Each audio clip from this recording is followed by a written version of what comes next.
Я в своем выступлении коснусь не всего спектра, так сказать, экологической безопасности школьной среды, но постараюсь выделить как бы наиболее важные моменты в этой проблеме. В принципе, если уже говорить, то все школьное образование должно быть построено таким образом, чтобы воспитать в детях не просто любовь и уважение к живой природе, но и вызвать у них потребность в служении этой природы.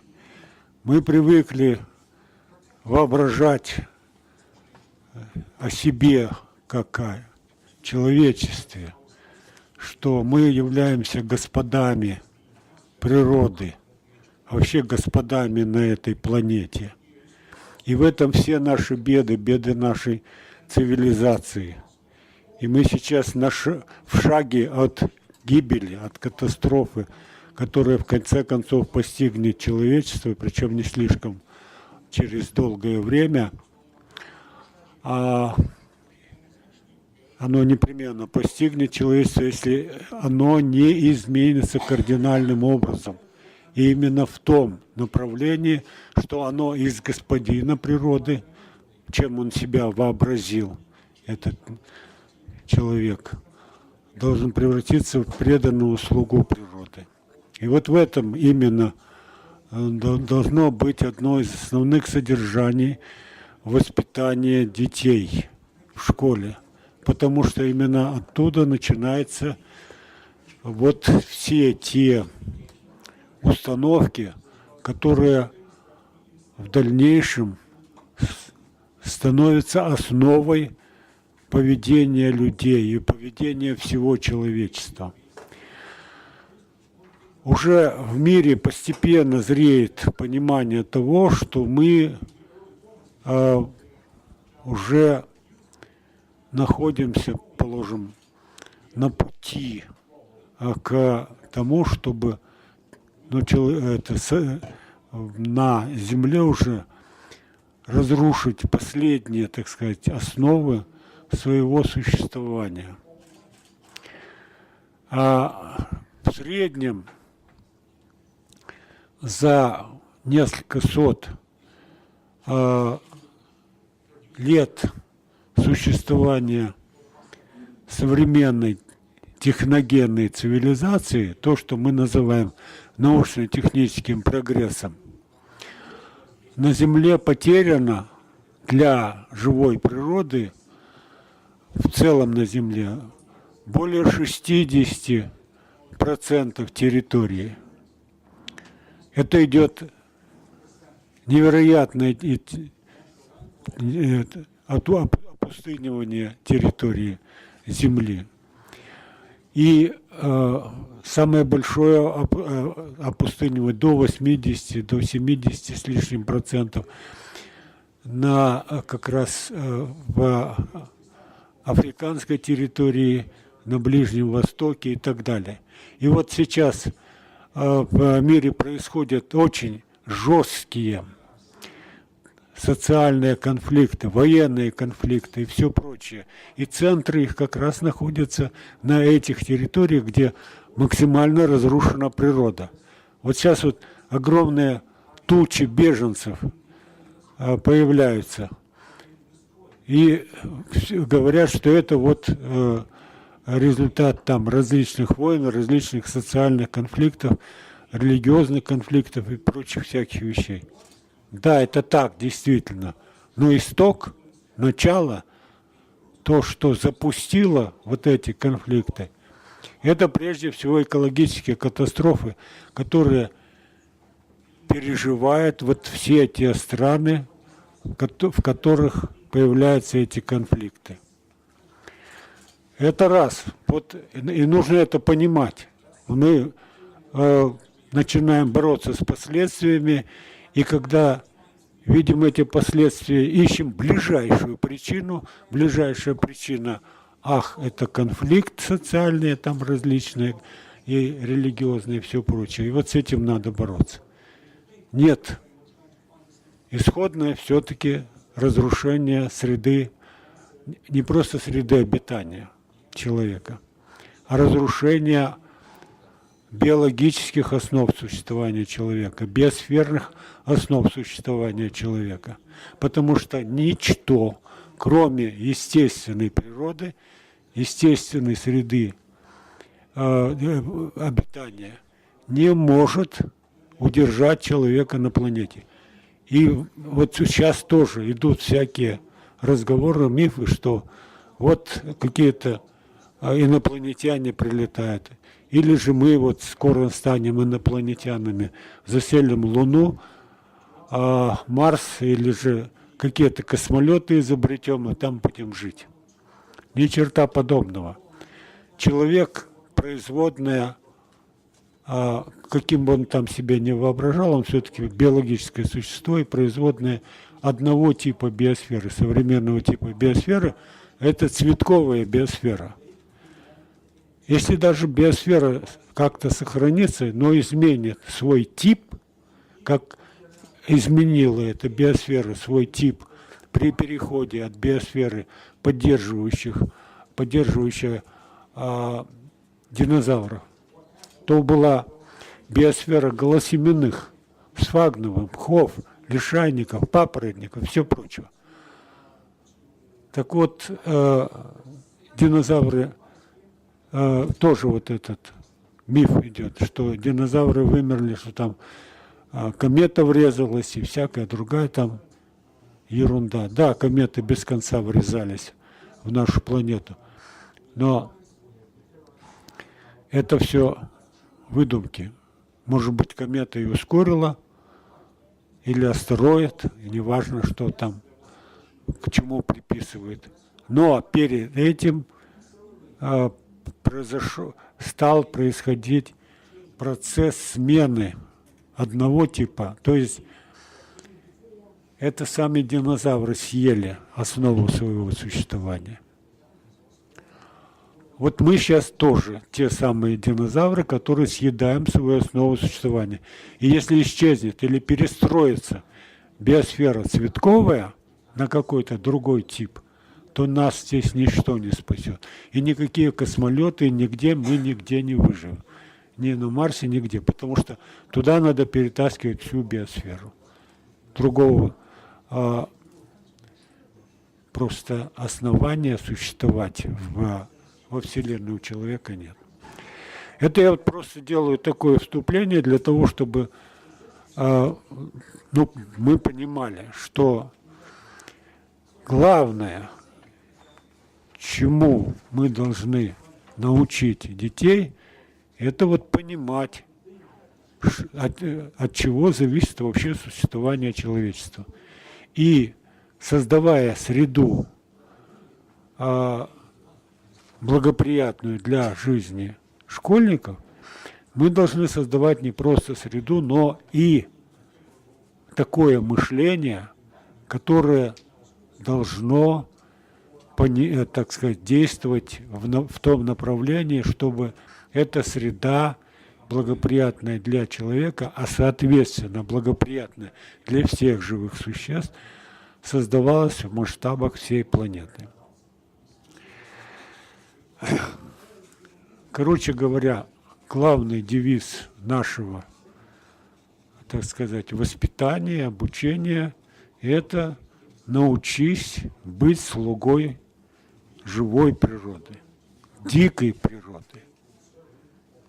Потому что у нас такая привычка диким называть то, что, видите ли, не доросло до уровня человеческого восприятия как чего-то полезного. На самом деле именно и только дикая природа и есть основа существования человечества. И в каждой стране должно быть не меньше 60% территории быть заняты именно дикой природой, не разрушенной.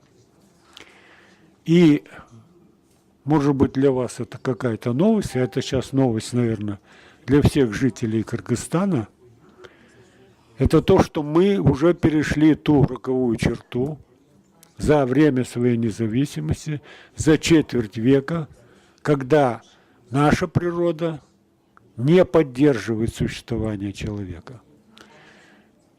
В конце 80-х годов у нас как раз это соотношение было. 60% наших экосистем были достаточно неразрушенными, и только 40 или где-то 30% были или же превращены в антропогенные, или же были сильно разрушенными. Так вот сейчас, после 25 лет независимости, мы имеем всего-навсего где-то 20-30% относительно диких систем.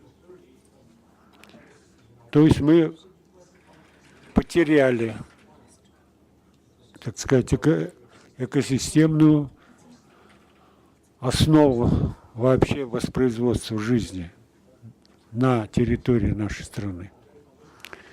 Еще хуже того,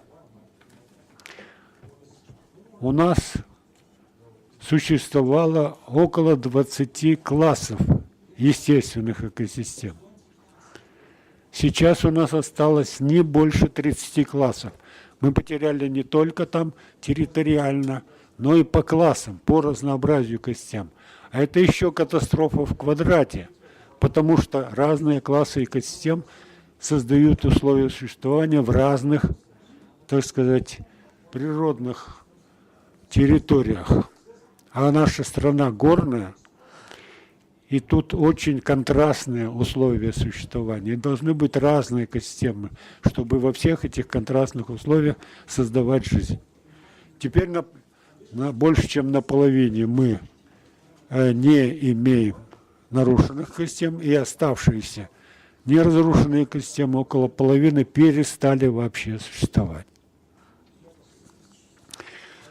То есть мы сейчас движемся к той катастрофе, которая разразилась на Ближнем Востоке и в Африке. И теперь нашим вождям и нашему замечательному агентству, прошу прощения, вот если это кого задевает, агентству охраны окружающей среды, значит, нужно указать, куда мы должны бежать с этой территории. Потому что скоро здесь будет делать нечего живому человеку. Так что вот я просто говорю, это как бы общее введение, но очень, так сказать, ну как бы серьезное. Почему? Потому что на это не обращают внимания. Наш замечательный, супер прекрасный Джугурку Кенеш только занимается что спекуляциями на экологические темы. Недавно мы попытались остановить эту валютную охоту, так они же вообще заблокировали этот вопрос. А еще раньше они пытались, видите ли, из, так сказать, заботы о населении, бедном и несчастном, разрешить пасти скот в заповедниках. Вернулся этот проект закона. Ну да, опять его будут рассматривать. То есть, вот это наши вожди.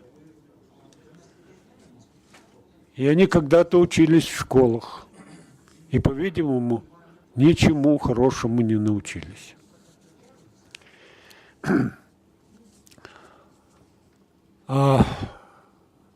Ну вот, если вернуться к проблеме создания экологически благоприятных условий непосредственно в школьной среде, то мне хотелось бы подчеркнуть, что школьная среда, хотим мы этого или не хотим, это прежде всего среда закрытых помещений, в которых школьники, а это дети,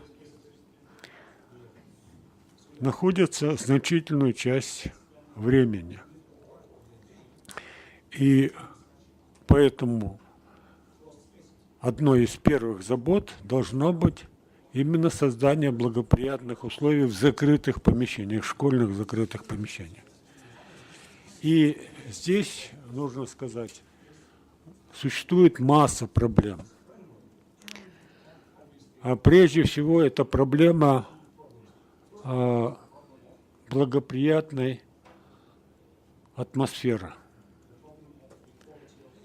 И нужно сказать, что она практически не решается целенаправленно в школах.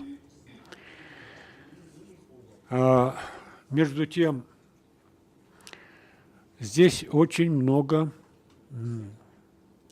аспектов, которые надо иметь в виду.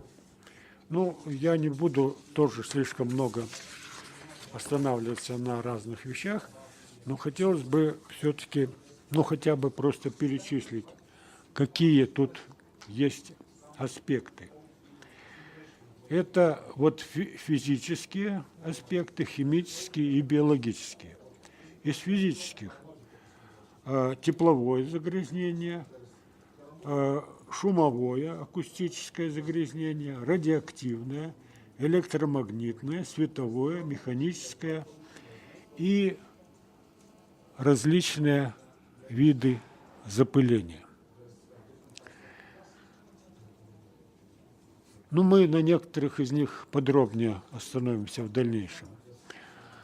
Химические виды загрязнения – это различного рода аэрозоли, химические вещества, тяжелые металлы, пестициды, пластмассы, синтетические органические соединения и СПАВы, поверхностно-активные вещества. Из биологических загрязнений это различные биогенные загрязнения, микробиологические и различного рода аллергены именно биологического происхождения.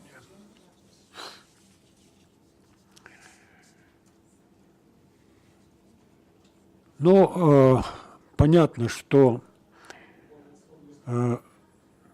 шумовое, так сказать, загрязнение в школе там не избежать, потому что, во всяком случае, на переменах дети должны пошуметь. Это их, так сказать, естественная реакция на время отдыха между уроками.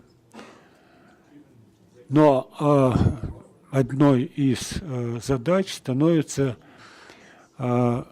защита от шумового загрязнения, которое поступает с улиц. Потому что некоторые из школьных зданий, особенно вот в настоящее время, особенно вот в нашей столице, они находятся достаточно близко от улиц и подвержены достаточно высокому уровню шумового загрязнения. И просто, так сказать, закрыть глаза на этот факт и закрывать нельзя, потому что шумовое загрязнение, оно достаточно негативно воздействует на центральную нервную систему и, так сказать, вызывает излишнее напряжение центральной нервной системы детей, которые и без того, если они занимаются в школе, уже имеют определенный достаточно высокий уровень напряжения нервной системы. И здесь очень важно, чтобы территория школы была достаточно защищена от шумов, проникающих с улиц. Это вот особенно для школ, которые находятся вот как раз на таких трассах. И вот сейчас существуют стандарты, что школьная территория должна быть ограждена заборами. Но все заборы должны быть абсолютно голыми, чтобы можно было с любой точки зрения видеть этот школьный двор. Чтобы там, положим, не шкодили дети или еще что-то там такое не происходило, что было бы не под контролем. И поэтому вот это ограждение, оно прозрачно и для всех загрязнений, и для всех шумов. И вот мне представляется, что здесь надо все-таки выбирать между здоровьем и, так сказать, необходимостью контроля за поведением детей.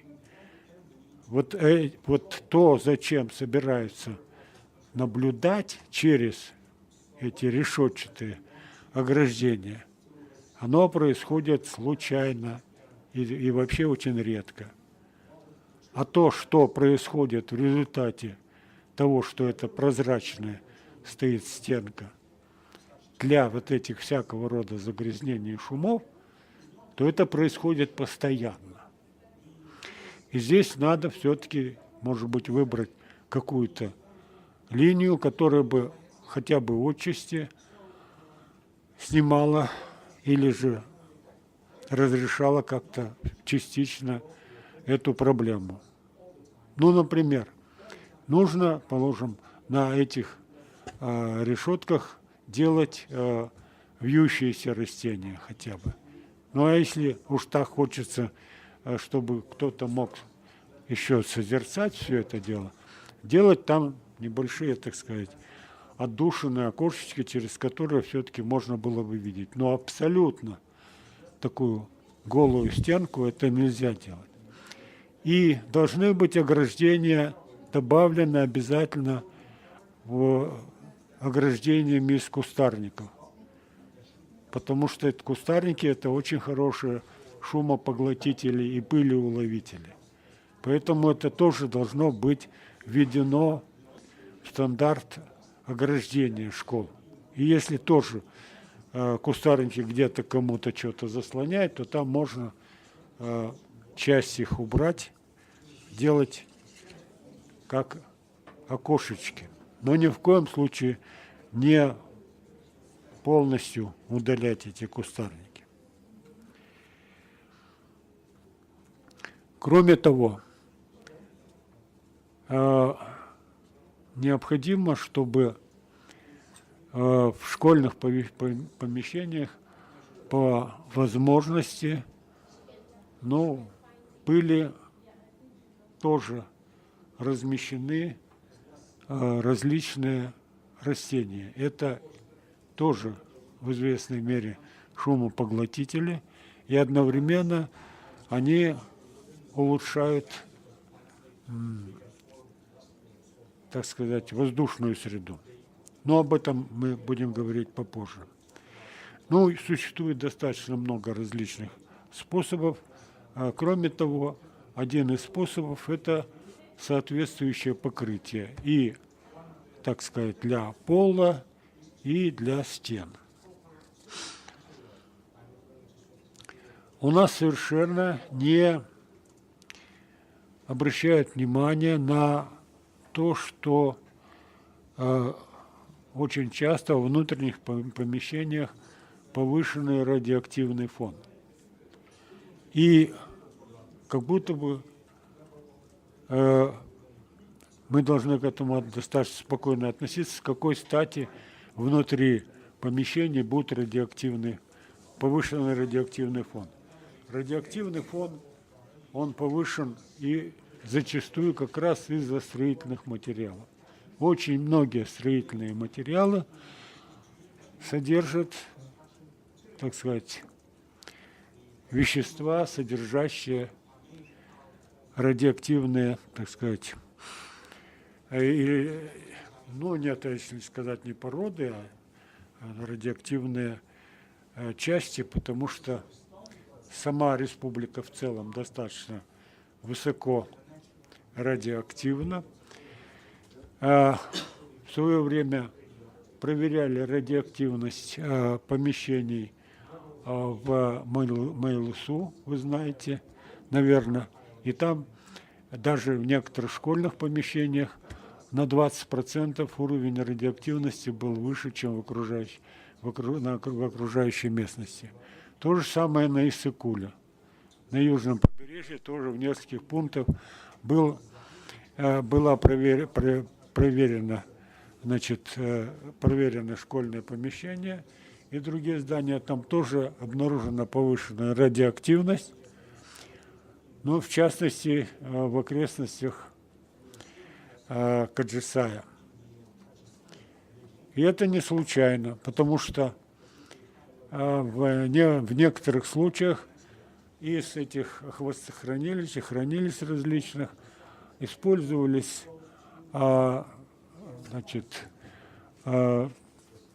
многие материалы, которые используются как строительные материалы для различного рода помещений, в том числе частично и школьные. И как арматура, и как строительный материал для возведения стен, фундаментов и все прочее.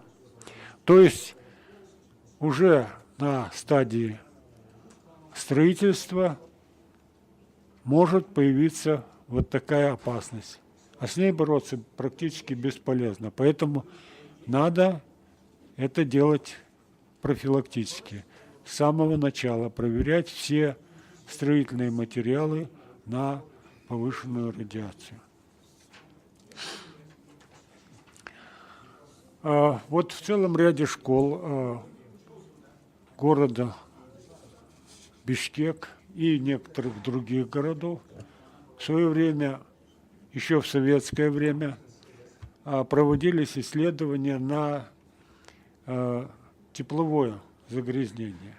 Но в частности перегрев, а уже не, положим, в летний период, когда каникулы, но еще до каникулярное время, первое время осенью, первые месяцы.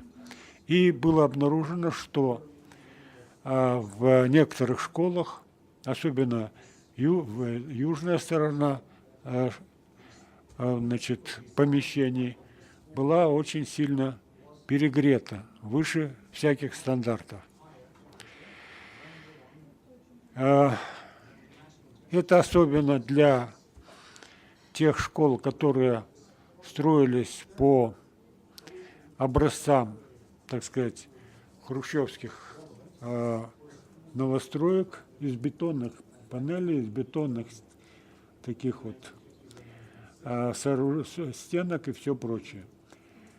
И один из способов, так сказать, борьбы с такого рода тепловыми загрязнениями, ну, в частности, это тоже было в советское время проверено на нескольких школах, это создание вертикального озеленения на прогреваемых стенах. Это снизило сразу же, как только появились эти вертикальные стенки, это снизило сразу до нормального состояния. То есть есть способы, пути борьбы с тепловыми загрязнениями, но это прежде всего связано и с строительными материалами, самими строительными конструкциями и с недостатком внешнего озеленения. Потому что очень часто вот эти южные стены школ, южные или западные, когда наиболее прогрета внешняя среда, они абсолютно не защищены никаким затенением.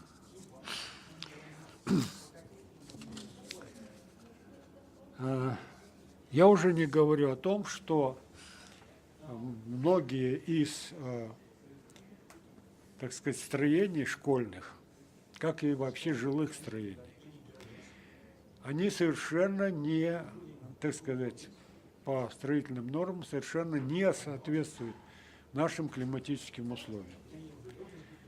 Это связано с историей нашего перехода к оседлости. И первое время, ну, такая массовая оседлость была в 20-30-х годах советского периода, и она велась по стандартам тех оседлых поселений, которые были сделаны теми поселенцами, которые в основном прибыли из центральной полосы России. В центральной нечерноземной полосе России там совершенно иные климатические условия. И поэтому эти строения, они не очень соответствовали. Но еще это были одноэтажные строения, это не так уж страшно, только был некоторый перерасход топлива для отопления.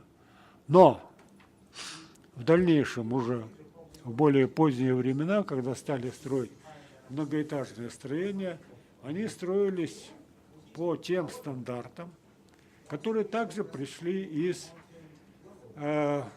нечерноземной полосы России. Эти стандарты разрабатывались Всесоюзным научно-исследовательским институтом архитектуры и строительства, который находился в Москве.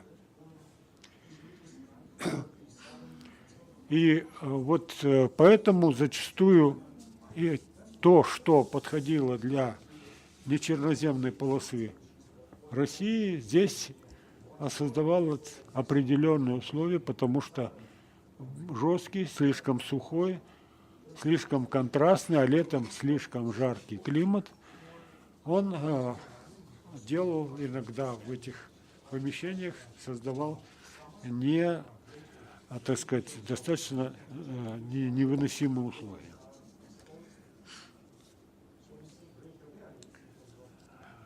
Электромагнитное загрязнение.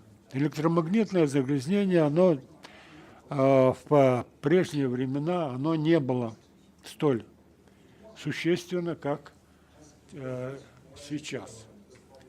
Сейчас электромагнитное загрязнение, о котором никто не хочет говорить, оно вот даже когда существуют такие экологические обзоры насчет вредного действия электромагнитного излучения, в основном сводится к тому, что вот от этого страдают бедные пчелки. По всему миру они там, видите ли, подыхают или перестают размножаться и все прочее. Весь мир покрылся этими электромагнитными излучениями, и вот страдают в основном пчелы. Сейчас это электромагнитное излучение стало оружием для борьбы с комнатными всякими насекомыми и другими членистоногими, пауками и всеми прочими. И как будто считается, что человеку это все нипочем. Может быть, тем, кто изобретает вот эти вот оружия, это электромагнитное, все это нипочем, но детям это очень даже почем. И вот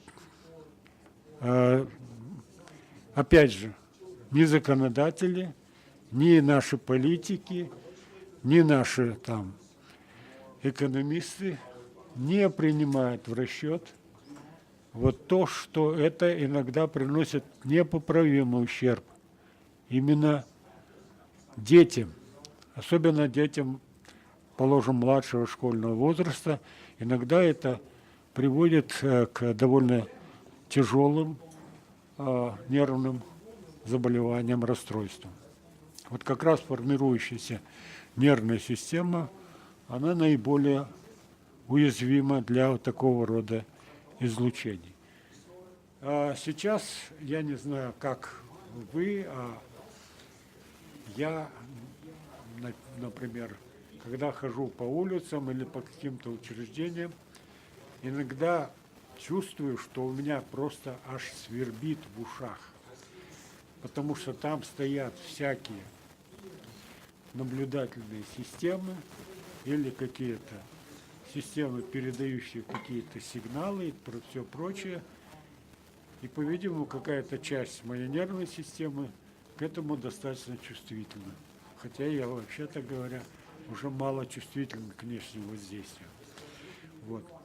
Так вот, я думаю, что для детских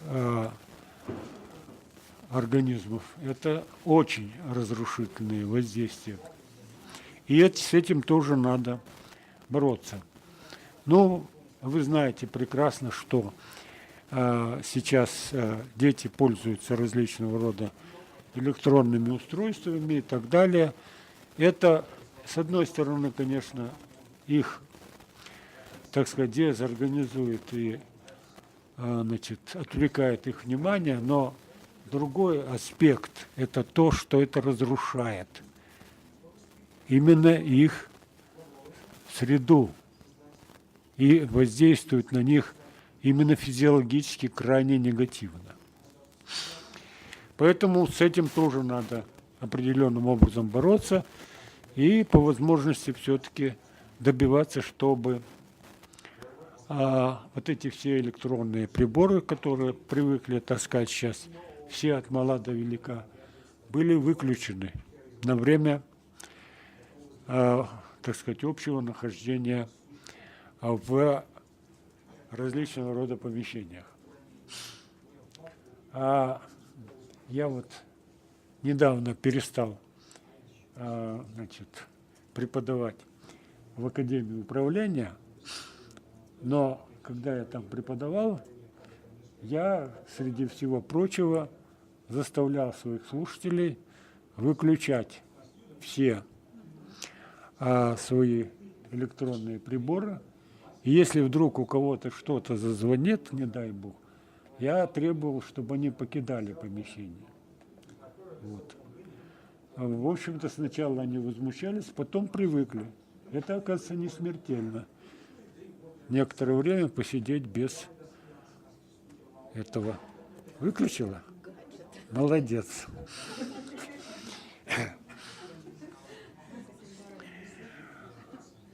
Вот, в конце концов, можно приучить вот хотя бы к такой элементарной дисциплине. Это всего, так сказать, один и очень небольшой аспект этой достаточно сложной проблемы.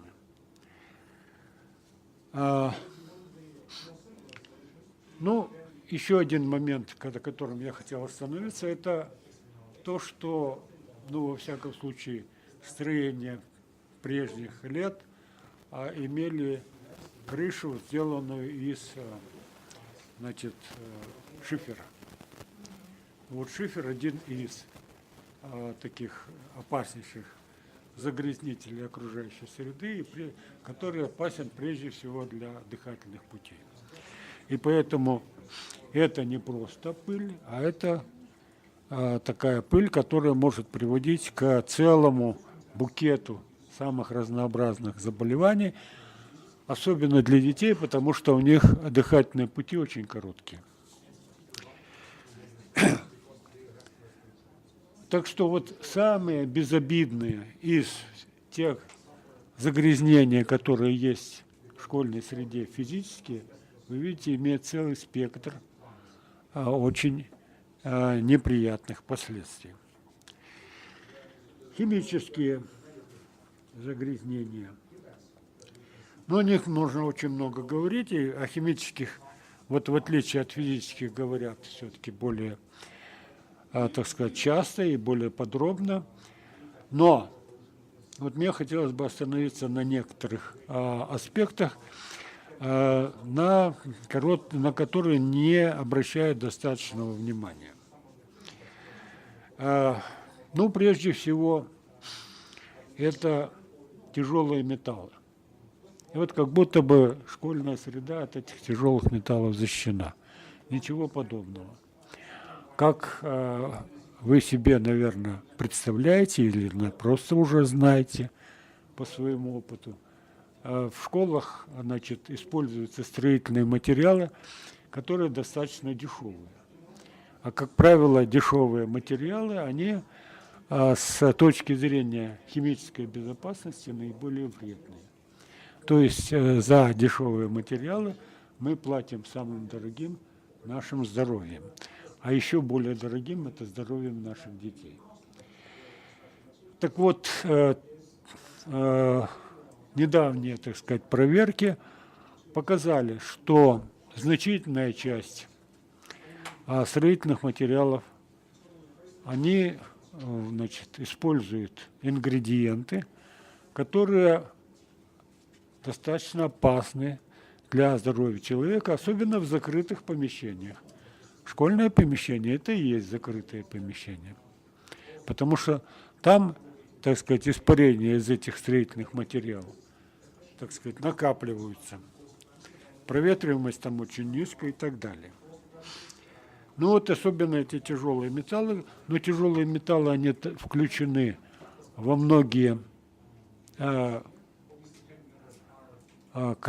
краски, в различного рода покрытия и так далее, и различные, так сказать, строительные материалы, связанные, ну, положим, с искусственными там полами, панелями, прочее.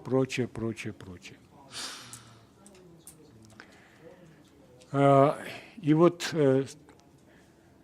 необходимо, с одной стороны, все-таки, значит, контролировать эту ситуацию и, так сказать, не допускать применения в строительстве и там, в ремонте школ различного рода строительных материалов, которые...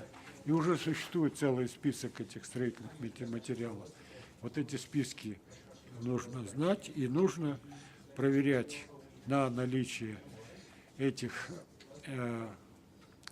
вредных веществ в строительных материалах и не допускать для использования в школах.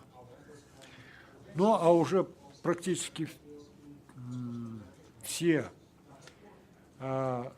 пластмассы и синтетические органические соединения, которые очень широко сейчас используются, они все практически являются вредными веществами. Ну, например, те же уборщицы, для того, чтобы сделать пол чистенький, они используют огромное количество вот этих вот химических моющих средств, которые, значит, всячески рекламируются по телевидению, причем более идиотической рекламы трудно себе представить, как вот эти вот мыломоющие средства синтетические, там, положим, или мыломоющие средства, или же там дезинфицирующие, которые, положим, убивают в унитазе 110% микробов. Вот что такое 10% сверх 100? Это что? Тот микроб, который туда этот наливает, он и сам дохнет. Значит, человек сам те 10%, которые дохнут, ну и действительно дохнут. Даже если он не вылизывает после этого свой этот унитаз.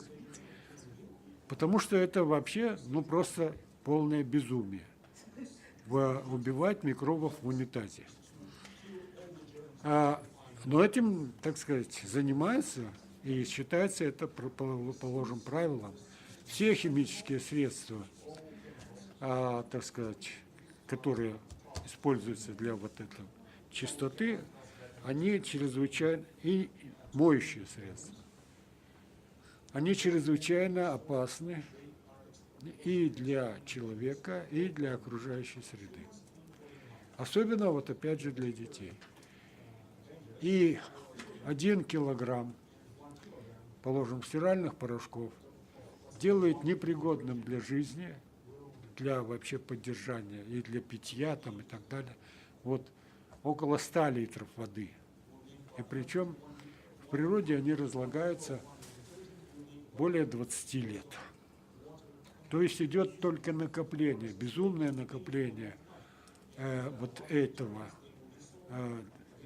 ну как можно сказать, яда, который убивает живое, в результате того, что человек, видите ли, чистюля. То есть это вообще-то полное свинство. своими пакостями вымазывать и убивать всю остальную живую природу. Вот я был на очистных сооружениях и видел, что вот из города притекает огромная масса воды, покрытая огромной пеной вот этих мыломоющих средств. Они проходят все стадии очистки. После этого вот эта очищенная вода, она спускается там в чу, и сверху вся эта пена. И я спрашиваю у этих людей, которые очищают, а почему пена? А по стандарту не положено вообще ничего с ней делать. Это не те загрязнители, от которых мы должны освобождать. Все. То есть это даже не пытаются чистить. И это, значит, попадает, слава Богу, не к нам, а в Казахстан. Мы же добрые люди, пусть они теперь там моются без всяких добавок в этом чу. То есть вот это вот, но это опять уже, это уже свинство по отношению к соседу. И у нас вообще все реки, а в среднем и нижнем течении, это в среднем они загрязненные, а в нижнем течении они уже загрязненные сверх всякой меры. Вот, пожалуйста, вам движение к чистоте. А вот в школе это абсолютно недопустимо, потому что это уже создает среду чрезвычайно опасную для детей, потому что они абсолютно беззащитны перед воздействием вот этих вот синтетических химических соединений. Но кроме того, это нужно иметь в виду, что нужно воспитывать также и родителей, которые используют вот эти вот моющие средства. Нужно начинать с себя тоже. Это я вам шепотом говорю. Которые, в общем-то, вредны. Почему? Опять же, тем же детям, потому что они не отмываются никогда до конца, и поэтому негативно воздействуют на кожу. Человек, вообще-то говоря, это не просто отдельное живое существо, а это симбиоз огромного количества живых организмов, живых видов. Только в кишечнике у нас несколько сот видов бактерий, да? И если они там плохо себя чувствуют или вымирают, то у нас что? Дисбактериоз, ужасная болезнь, да? А на коже у нас огромное количество тоже бактерий, и они чистят эту кожу. А мы начинаем потом надевать эту одежду, которая вымыта вот этой гадостью, которую называют моющими средствами. И вот от этой гадости у нас на коже подыхают все бактерии. И кожа начинает там всякой плесенью, зудом и чем только, какой гадостью только не покрываться. И в первую очередь это у детей происходит, потому что они не защищены. Вот в нашей семье никогда не применяли эти мыло-моющие средства. Никогда. Мылом. Обычное мыло. Сода, Обычное мыло. горчица. Раз. А несколько позже, ну как, вот хозяйственное мыло. Были раньше и порошки из хозяйственного мыла. А потом появились еще мыло-моющие средства последнего поколения. Это те, которыми пользуются космонавты там на орбите. Они, конечно, дороже, но использование они не дороже, потому что расход очень небольшой. И потом, но за 30 лет неиспользования мыло-моющих средств я не стал уж таким грязнулей. Так что у меня собственный опыт, вот, ничего в доме не соприкасаться. А? Конечно, ни в коем случае никакими этими гадкими вещами. Это загрязнение хуже всякой грязи. Ничего из этих веществ, которые могут повредить природе, не должно использоваться в быту. И тем более не должно использоваться в школе. Ну, и уже, так сказать, некоторые просто, может быть, и отвлечения, но детям надо внушать, что не нужно использовать никакие пластиковые мешочки, пластиковую посуду и все прочее. От чего сейчас избавиться кажется невозможным. Но уже целые страны начинают переходить на запрет этих всех вещей. И я думаю, что недалек тот день, когда мы воспитаем новое поколение, которое не будет себе позволять делать вот такие гадости, которые мы себе позволяем в огромном объеме. Ну и, наконец, биотические, значит, биогенные загрязнения, микробиологические и так далее.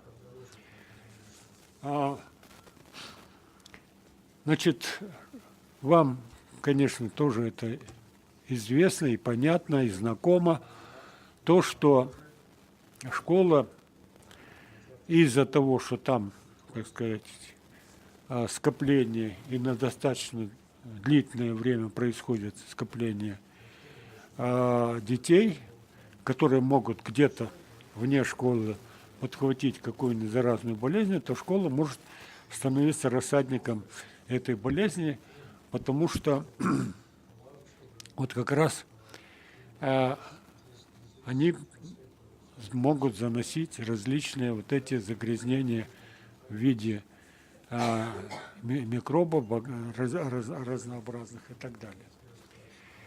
И вот для того, чтобы снизить эту опасность,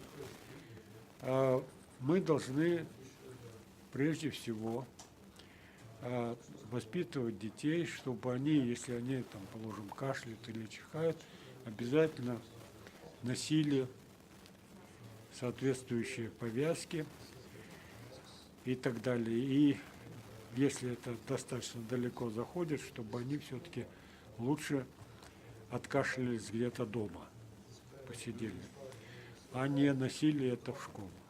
Это, так сказать, предотвращение, прежде всего, режимное. И одновременно, опять же, режим на контакты. Может быть, будет полезным отсаживать их отдельно, вот, чтобы они сидели, не просто какая-то группа кашляющих, которые в одной груди, а чтобы они именно отдельно и друг от друга сидели. Если это возможно, конечно. Но тоже это иногда приносит достаточно, так сказать, достаточно сокращение этой опасности.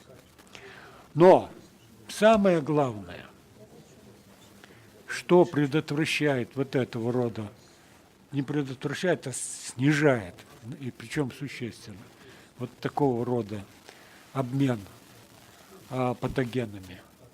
И это вот различного рода комнатные и особенно растения, которые находятся в школьном дворе. Ну вот о растениях в школьном дворе я буду говорить еще попозже, но вот я хотел бы сейчас... Может, вопросы людям зададим, если вы это... Да, пожалуйста. Да, потому что было бы хорошо, я так понимаю, что у всех появились какие-то вопросы, я чувствую аудиторию. Вот, и мы а потом перейдем. Можно, да? Как вам будет угодно. Хорошо, спасибо большое. Я опять... Нет, мы еще это не конец сказки. То есть у нас еще есть некоторое время, но, пожалуйста, вопросы, комментарии. Вопросы есть, комментарии у вас были, я просто видел, да? Давайте.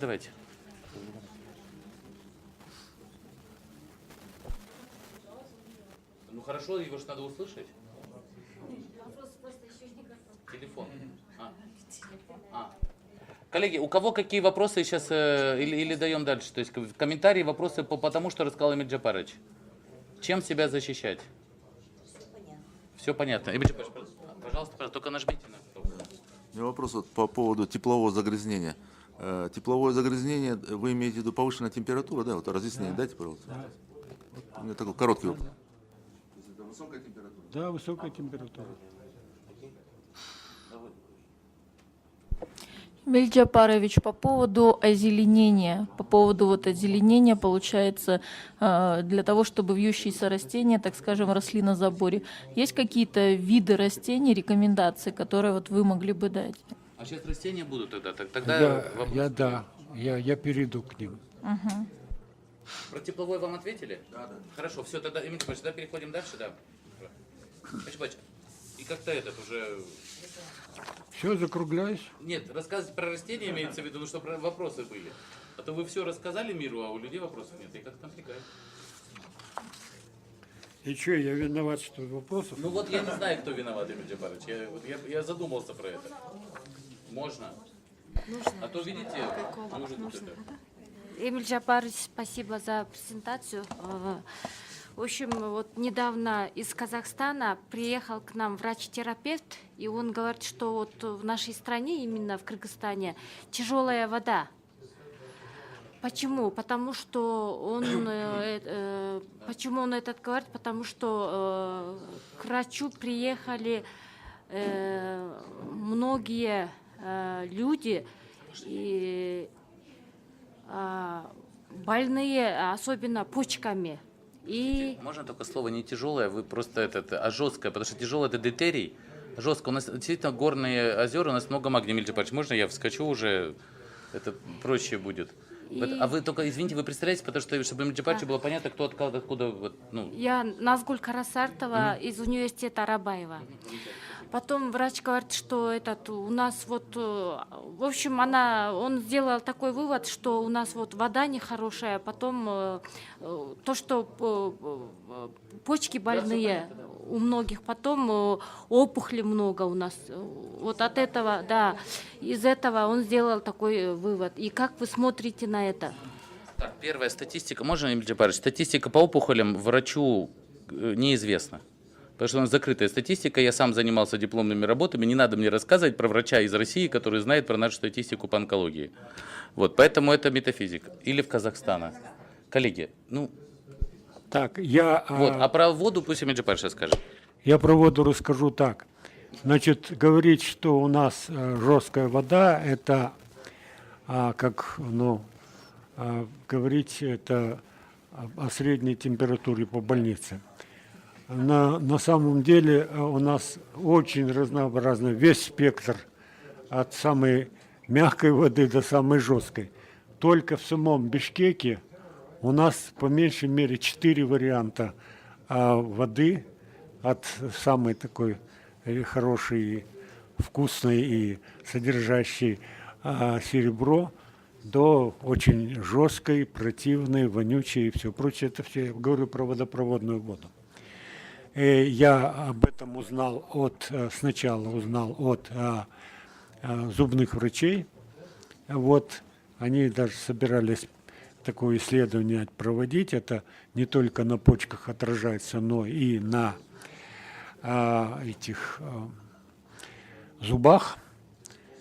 Так что это действительно и отражается на почках, но это в привязке только к определенным, так сказать, источникам этой воды. Вот в Бишкеке только в нескольких таких регионах есть такая вода достаточно жесткая, где можно, так сказать, получить эту опасность,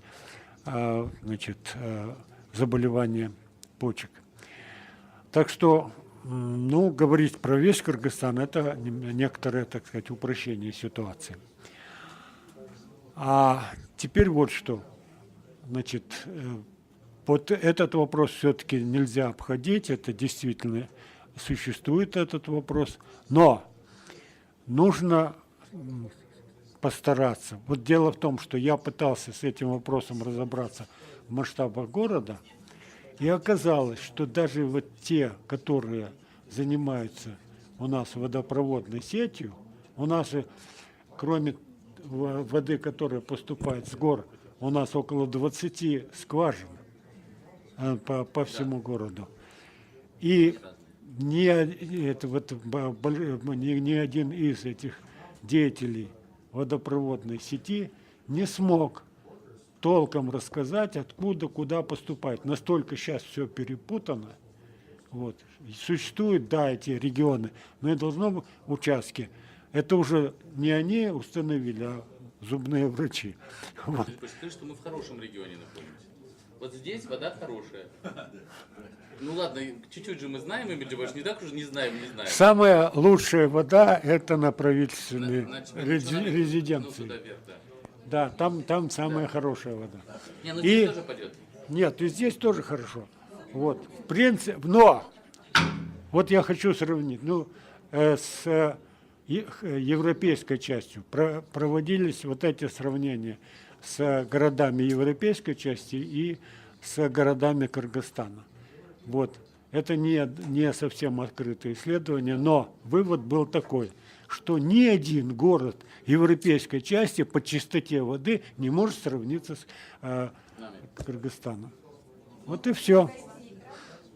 Сейчас, можно только один, Эмиль Джабарович, вам два комментария дам еще. Смотрите, я просто не хотел бы, чтобы про нас говорили, что у нас какие-то, с онкологией проблемы. Приблизительно средняя статистика, да, везде в мире, извините, умирает даже, простите, в Германии. Вот. Поэтому непонятно, почему мы в это попадаем, и сказать, что мы зашкаливаем по онкологии, нет. Вот. Вы спросите, около хвостохранилищ или в тех же казахских, около заводов, там будет другая статистика. Это понятно, никто это не опубликовывает, закрытые Минздравовские, это надо было Горину утром задавать, и то бы он вам ничего толком не ответил, потому что это такая специфика. Другой вопрос, что у нас есть ряд заболеваний, которые специфичны для нашего региона. Я хочу Эмиль Джапаровича попросить тоже про один, сейчас я скажу аспект, сказать. Смотрите, анемия наша. Вот и надо детей защищать от анемии. От онкологии мы, дай бог, как-то научимся защищать, но это не обманывать себя не надо, что мы можем это делать. Понимаешь, да? То есть какие-то иммунку там укреплять, еще что-то, да? То есть, а вот от анемии надо защитить, потому что это проблема. Вот надо защитить от йододефицита, потому что мы йододефицитный регион. У нас там есть ряд специфически с нами связанных, сейчас можно лекцию про это читать, но важно, что мы это обязательно включим и с врачами работать. Правильно, да? То есть, вот я думаю, что здесь девочек надо защитить от, извините, там истории с грудью и так далее, и так далее. То есть, тому, чего надо учить. Ну и мальчиков там тоже есть от чего защищать. То есть, в этом смысле, вот я говорю, вот это то, что мы должны вводить в программы, и то, что понять, что мы здесь в зоне риска. Понимаете, да, то есть вот это вот место не по воде, потому что есть, например, странно в Кыргызстан иметь зону риска по воде, вот я вам прошу прощения, это вот не та сказка, потому что мы источник, понимаете, да, тут все очень логично. Другой вопрос, вы знаете о том, что у нас очень часто те, кто приезжает, например, в Москву, заболевают, вот такая статистика есть, тоже опять же не это. Почему? Потому что мы привыкли к магнию, например, в воде, то, что им, знаете, то, что татарину хорошо, еврею смерть, как говорилось, да, то есть тут вопрос о том, что, смотрите, магния много. Эмиль Джабарович, много.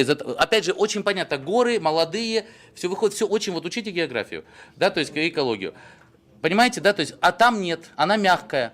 И обратный процесс, организму не хватает. У него проводимость построена на другом клетке, по-другому начинает проводить. Все, рушатся механизмы.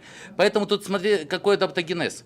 Понимаете, да? То есть я сам жил в Москве очень долго, да, то есть и я понимал, что мне это просто не подходит.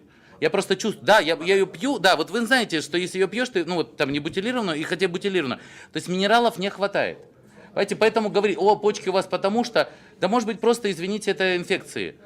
Понимаете, да, уреоплазмоз и так далее, там хламидия, потому что у нас популяции просто не пользуются, извините, контрацепцией. Понимаете, вообще другие могут быть основы. А они, когда туда попадают, они камни образуют. Понимаете, эта история, я вообще раздражаюсь вот этой историей про то, что он же почему-то почка должна убирать этот минерал. А вот когда она перестает убирать, почему? Вот дальше разбирайтесь. Но я хочу Эмиль Джапаровичу сказать, вопрос еще, Эмиль Джапарович. Кроме озеленения, 2 слова про зоонтропонозы скажите, потому что это для нас реально гораздо большая проблема.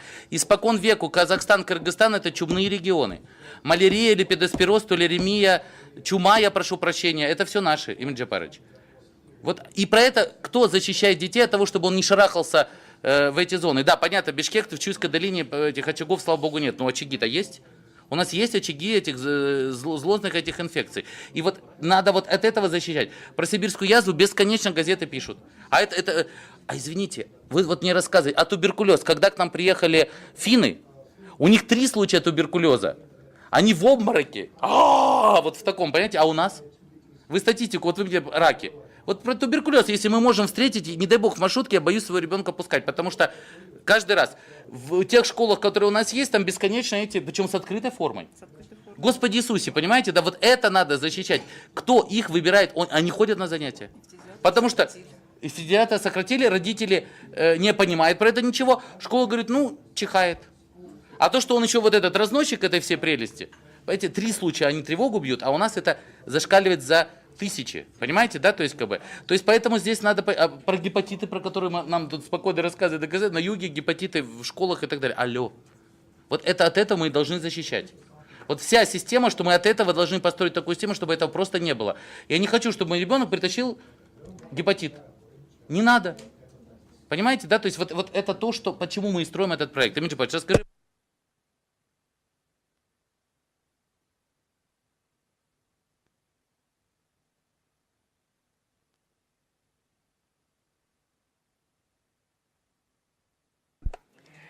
Значит, Что эта проблема тоже есть.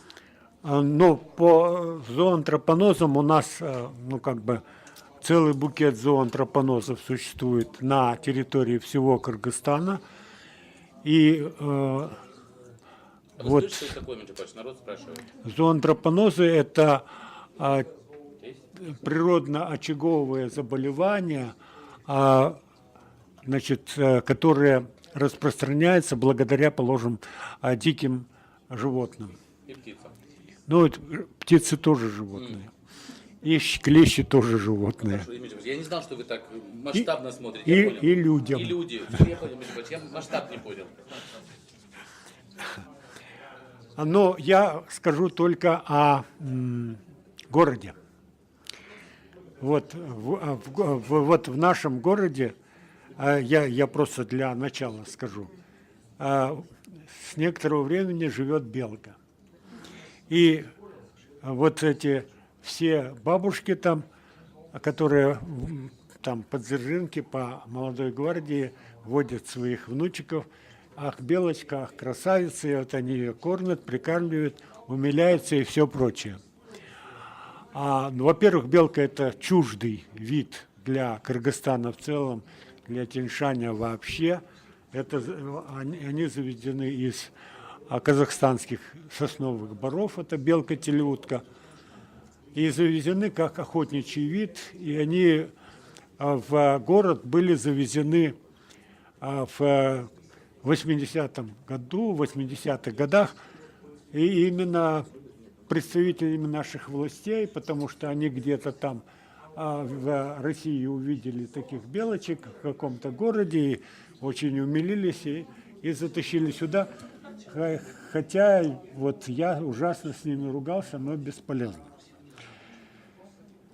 Вот, значит, вы знаете или нет, но на территории Кыргызстана относительно, так сказать, недавно, то есть в начале 60-х годов, были обнаружены очаги клещевого энцефалита.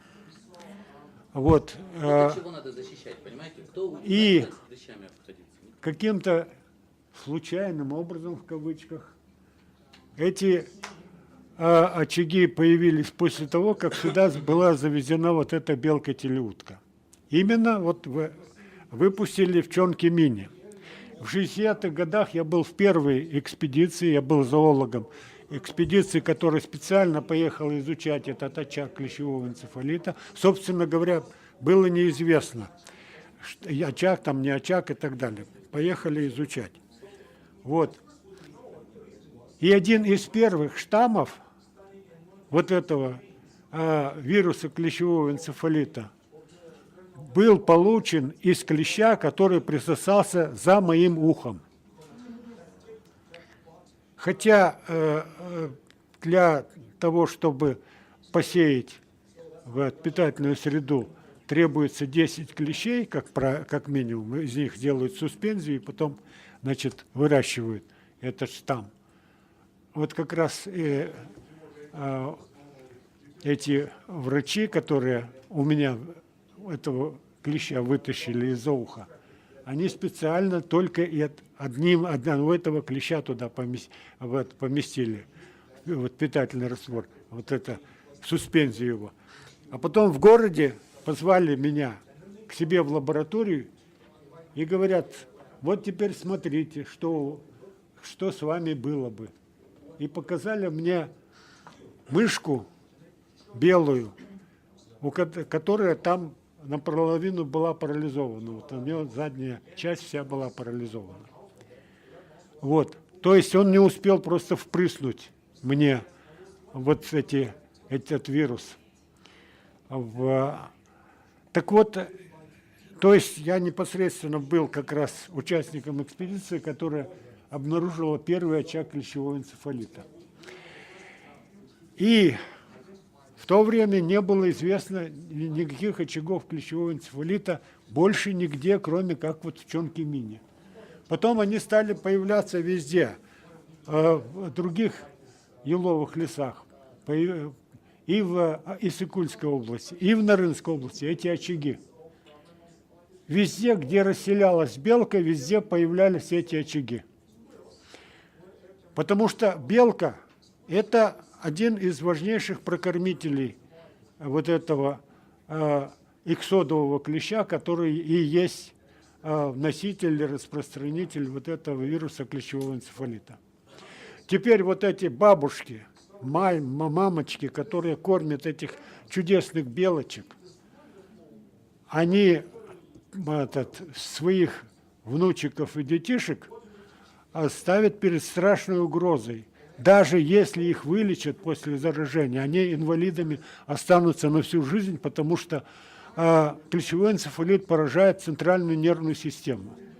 Вот у них задняя часть не будет, нижние ножки никогда ходить. Что в этом хорошего? И так далее. То есть, вот у нас существует превратное представление о том, что нужно и как нужно, как учить. Вот. И очень многие имеют обыкновение прикармливать белочек у себя на балконах и все прочее. То есть самые разные способы, потому что красавица. Я не спорю, что она красавица. Но это, вообще-то говоря, с точки зрения биологии, это лазающая по деревьям крыса. И вот в городе исчезли птицы, певчие птицы, нет их почти. Их сожрала белка. Она же жрет вот этих яйца и птенцов в этих гнездах. И вот достаточно какой-нибудь птички прилететь из какого-нибудь очага клещевого энцефалита, привезти этот вирус сюда. Все. И тут на Дзержинке, на Молодой гвардии, еще в других местах появятся внутригородские очаги клещевого энцефалита. Все. Это потом будет обнаружено, пока обнаружено, там десятки людей и детей, и взрослых будут поражены этим клещевым энцефалитом. Так что это очень серьезная проблема. Теперь еще. У нас, значит, в черте города есть очаг лептоспироза. Это тоже очаг лептоспироза распространяется различного рода грызунами. сейчас в городе появилось 2 вида крыс. Это тоже, так сказать, прокормители и поддержатели этих очагов. Вот в селе Маевка один из очагов клещевого энцефалита. Кстати, в открытии этого очага я тоже участвовал как зоолог. Вот. А? В Маевке, опять же, в тех же 60-х годах. И в окрестностях города, вплоть до Панфиловки на границе с Казахстаном, по Чуйской долине несколько очагов клещевого энцефалита. И так далее. То есть существует много очагов клещевого энцефалита по Чуйской долине. Я уже говорил, тут больше 10 очагов. Если вам интересно, то по Иссык-Кульской котловине существует вот только в прибрежной зоне, как раз в зоне отдыха массового, существует не меньше 20 очагов, но не только этого. Энцефалита. Нет, энцефалита там нету в прибрежной зоне. А я говорю теперь про лептоспироз. Ты выскочил, теперь перебиваешь. Лептоспироз тоже прекрасно. Так вот, там больше 20 очагов по побережью Иссык-Куля, именно природно-очаговых всяких заболеваний, самых разных. Так что это очень достаточно серьезная проблема, и поэтому, если мы будем возвращаться к нашим детишкам, нужно их приучать к тому, чтобы они не, так сказать, были достаточно аккуратны, особенно по отношению к различного рода клещам, и прочим всяким насекомышам, которые могут переносить эти вирусы. Теперь, что касается этих очагов чумы, которые у нас, их, по-моему, действующих очагов у нас 4 или 5 на территории Кыргызстана. И вот года 2 назад мальчик умер от чумы в Иссык-Кульской области, там в Сарыджазе. Но он, говорили, что вот он там сурчатину поел и так далее. Он мог есть хоть целый колонию сурков, ничего бы с ним не случилось.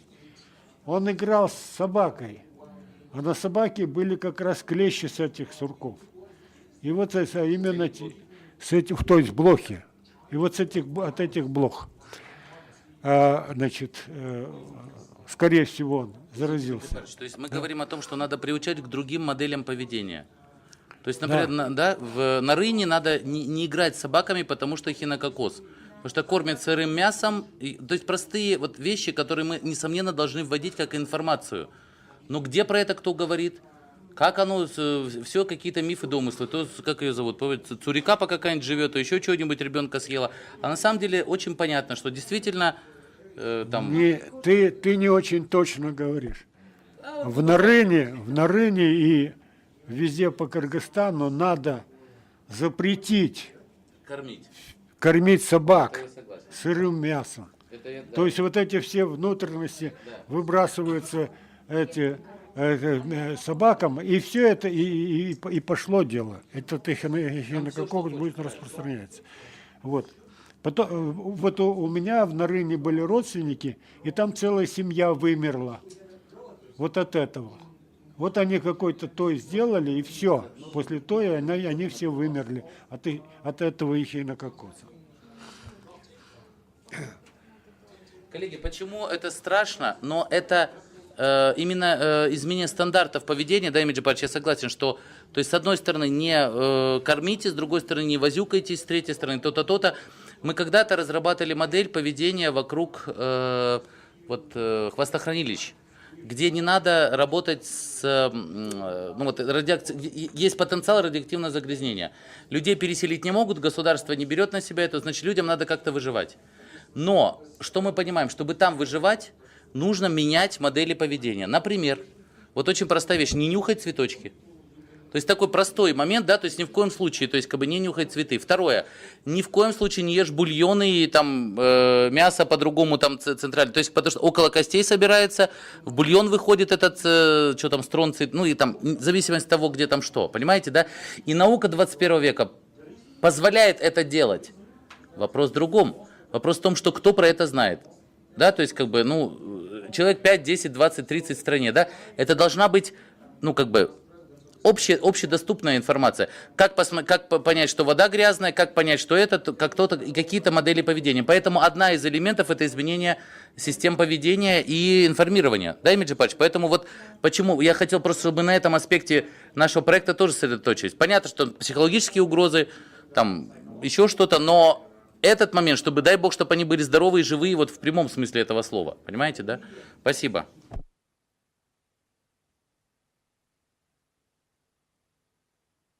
Насчет школьных дворов. Немножко аспект связан с озеленением. Школьное озеленение и, допустим, вот в городе проблемы, там, что у нас дубы болеют там, и так далее, и так далее. Вот немножко вот про это вы могли бы нам осветить? Это очень хороший вопрос. И из-за этого вопроса я дерусь с этими озеленительными службами в нашем городе. Переругался со всей мэрией. Но... Как депутат Кинеша, понимаете, да? Да. И они никак не хотят принимать, так сказать, предложенную мною концепцию озеленения, потому что это как бы не в их интересах. Теперь про дубы. Значит, дубы – это не наши деревья. А их в Центральной Азии никогда в жизни не было. Это из Европы привезенные дубы. А там есть дубовые леса, и в дубовых лесах целый комплекс видов, которые около дубов, так сказать, живут. Растения и так далее. И там различные травы, кустарники и все прочее, и большое количество беспозвоночных. А тут только дуб, привезли голый дуб. И он к нам не приспособлен совершенно. Почему? Потому что там опад вот этих листьев, значит, он попадает в почву, которая хорошо переносит дубильные вещества. Почему дуб? Дубильные вещества, потому что. А тут почва убивается этим опадом. И она мертвая под дубами. А в этой мертвой почве не могут развиваться и вообще жить самые различные виды, которые являются естественными врагами вредителей дубов. То есть дуб остается один на один с этими вредителями. Вот.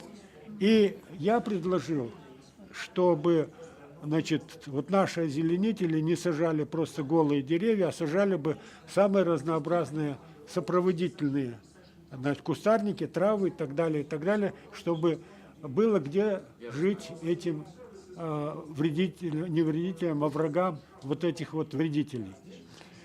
Они не хотят об этом и слышать, потому что это вот дуб посадили, они за это там получают какую-то там плату.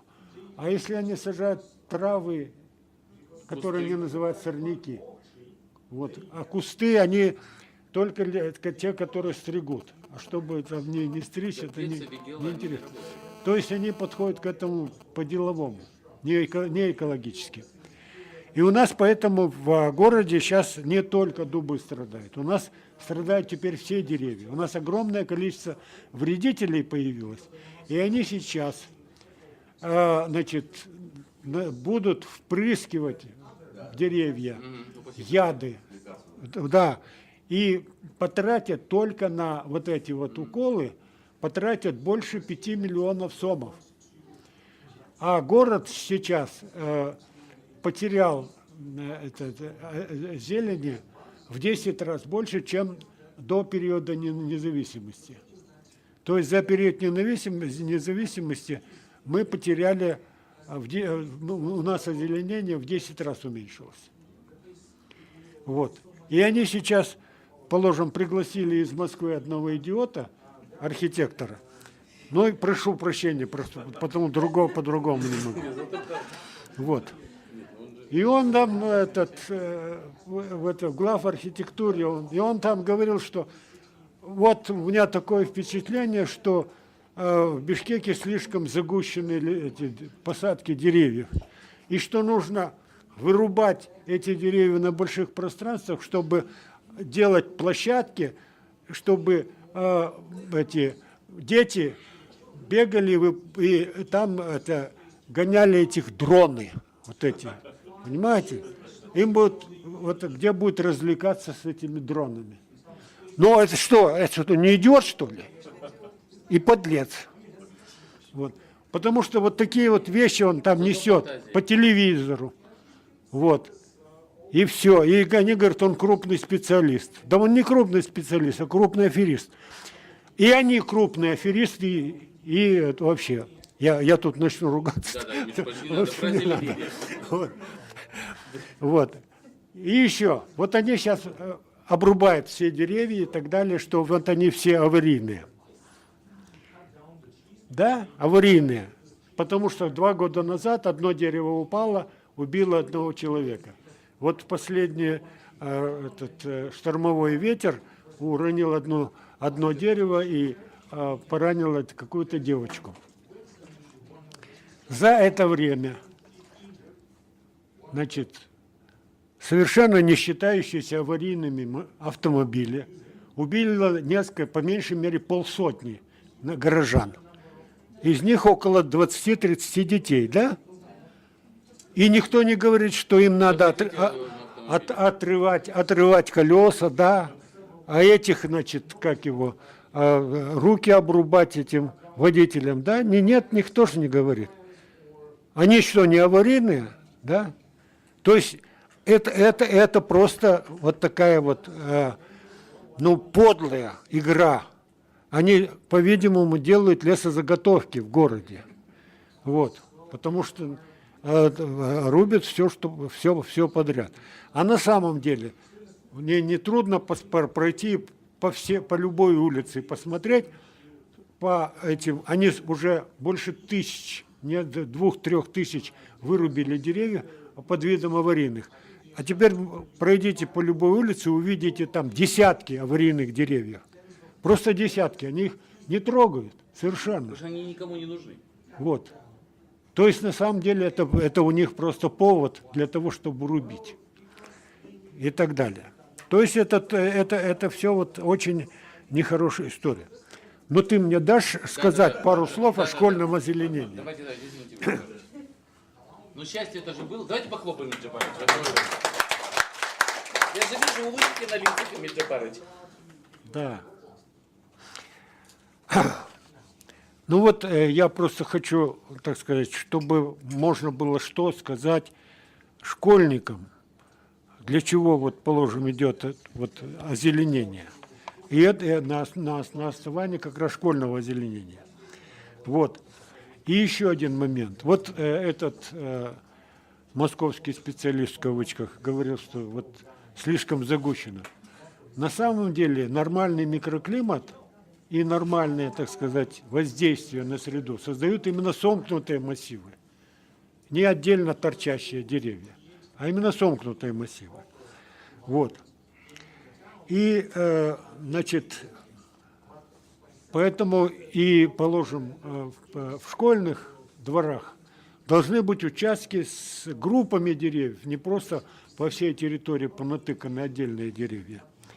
И тогда вот под ними, около них, будет соответствующая зона, где будут создаваться благоприятные условия для, значит, людей в первую очередь. Ну, в первую очередь мы вот можем говорить о том, что детишкам нужен кислород. Так вот, дерево средней величины за сутки производит кислорода в количестве, достаточном для 3 человек. Одно дерево.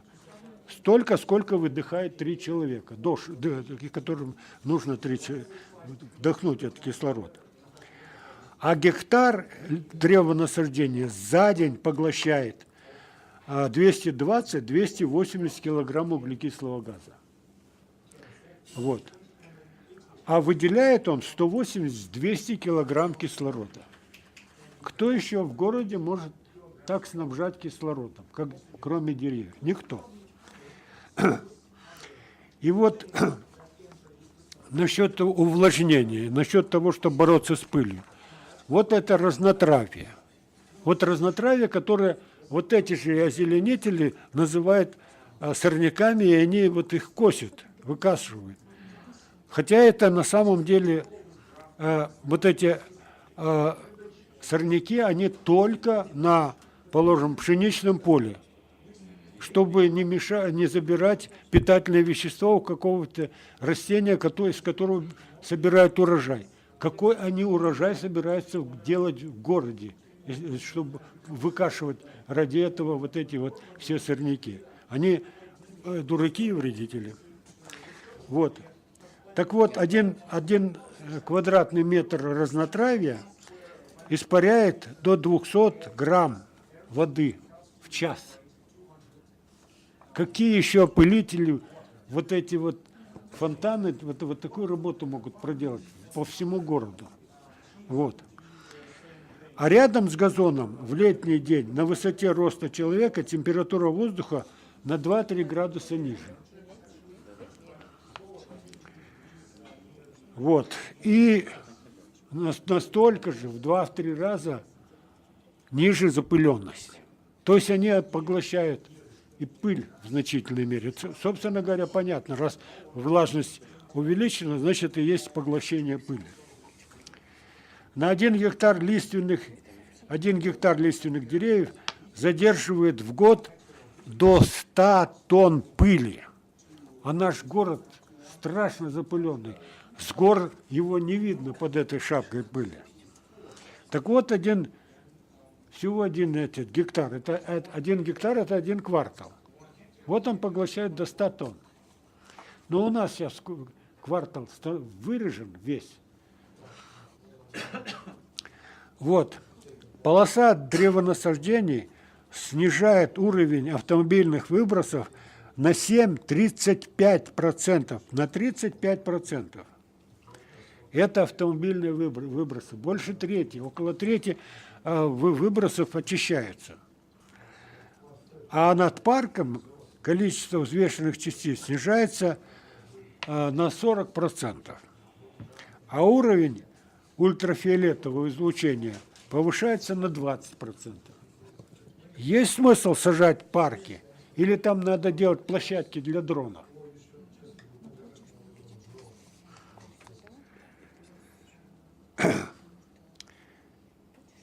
Вот из пылепоглотителей один из самых замечательных – это вот тополь. А вообще-то целый ряд хороших ивопоглотителей – это клен, ива, тополь, крушина, можжевельник от торча, бузина, дуб. Вопрос, пожалуйста. Клен, вот, допустим, в Грузии сажают канадский клен, он хотя бы к Грузии не относится, он канадский, а у нас как клен должен какой-то. У нас клен тоже канадский, но у нас есть и свой. Надо свой или канадский клен? Нет, У нас есть свой. Нет, он какой сажать спрашивает, Эмиль Джапарович? А можно сажать и тот, и другой. Это главное, что поглотительная способность у них вот такая. Вот.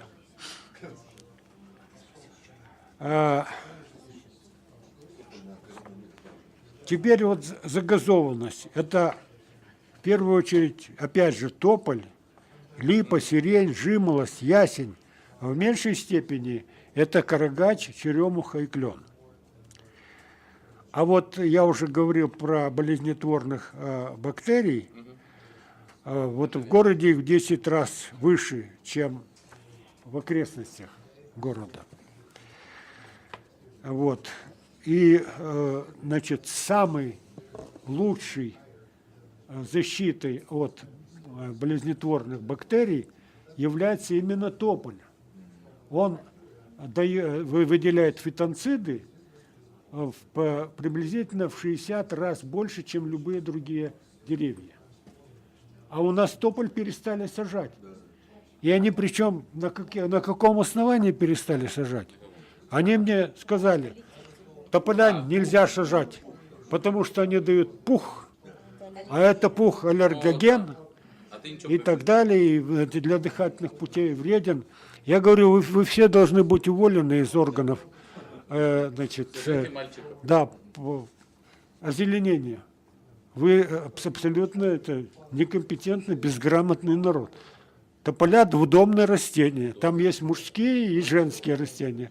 Пух дают только женские. А с мужского, с одного дерева можно целую улицу засадить. Прочеренкуйте и сажайте, никакого пуха никогда не будет. Вот это идиотизм, на каком у нас все это строится.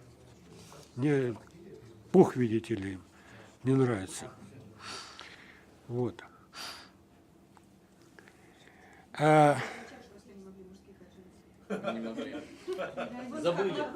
Нет, был же еще другой, такой аргумент против тополя, то, что он менее устойчив в случае каких-то вот таких вот там ветреных ураганов и так далее. Ломается. Ну, нет, но, по крайней мере, это говорили бабушки, дедушки, которые, вот, скажем, в селе, там, мои бабушки и дедушки так говорили. Да, он действительно быстро растет, он такой вот хороший, но вот один из таких недостатков у него, вроде бы, у тополя, то, что он, ну, скажем, менее устойчив по сравнению с другими растениями в случае вот таких экстренных ситуаций. По сравнению с другими деревьями он живет меньше. Но вот они объявили, что все деревья старше 60 лет уже все.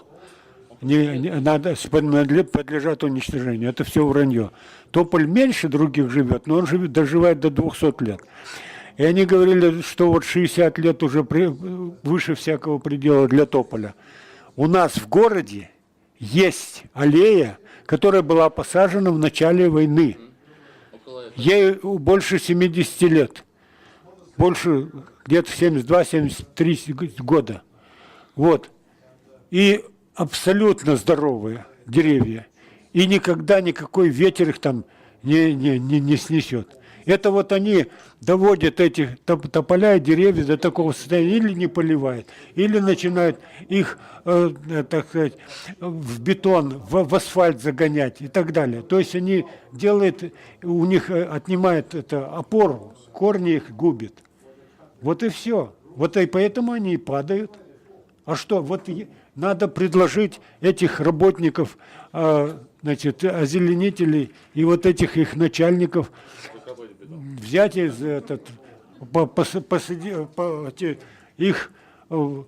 именно посадить в бетон этими ножками, пусть они там станут, стопы их залить.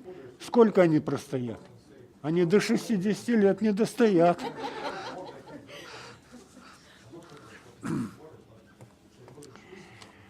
Но я уже говорил про ионизацию воздуха. Так вот, мы этот список можем на сайт повесить? Мы список этот на сайт. На здоровье. Я дам в жидком виде даже. Дайте, пожалуйста, да. Не забудьте. Так вот, ионизация городского воздуха обеспечивается акацией, березой, дубом, ивом, кленой, рябиной, сиренью и, опять же, в первую очередь, тополем. Вот недаром Среднюю Азию все вот эти древние города озеленялись тополем и карагачом, потому что это самые лучшие, из деревьев, которые самую лучшую среду обитания делают, и здоровую, и затененную. Вот. Ну, я уже говорил, что наибольшее количество фитонцидов выделяет тополь, но кроме тополя выделяет также акация, барбарис, береза, груша, дуб, ель, жасмин, жимолость, ива, калина, каштан, пихта, платан, сирень, сосна, яблоня. И самое интересное, вот это сорняки очень много выделяет фитонцидов.